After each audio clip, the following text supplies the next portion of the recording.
Pour expérimenter donc la pose du R2DX en souterrain, afin de répondre à des besoins notamment en reprise d'arbres urbains transplantés ou tout ce qui est stade de foot notamment, ou stade de sport en général, ou tout ce qui est paysage, c'est-à-dire des contextes où on ne veut pas que le boîtier soit visible, donc posé en souterrain.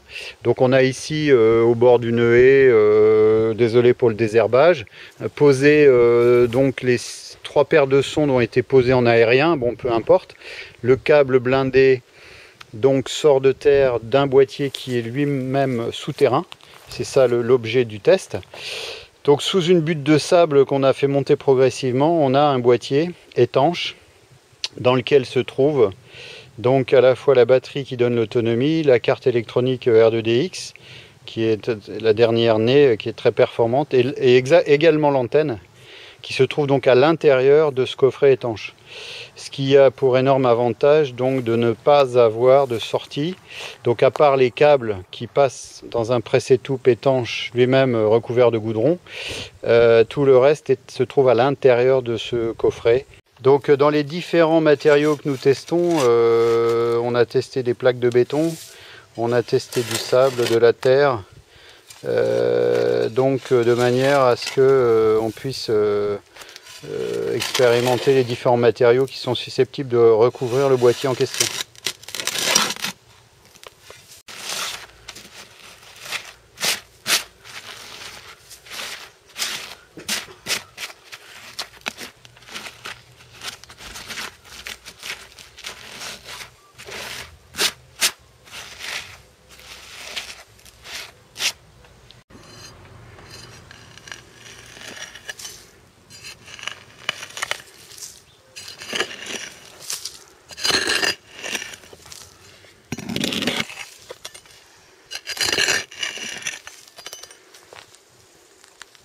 Donc là on se trouve dans le cadre plus défavorable où on n'a pas fabriqué un regard propre, hein, où on a mis le boîtier à même la terre, hein, et donc on l'a recouvert de matériaux.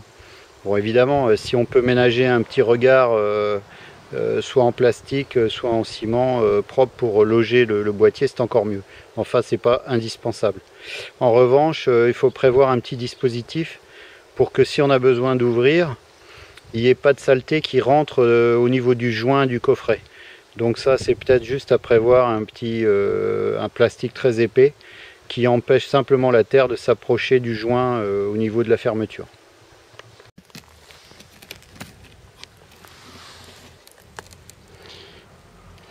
Donc là on a notre carte électronique qui est tout simplement alimentée par sa batterie qui est sous-jacente, et donc l'antenne elle se trouve à l'intérieur du boîtier.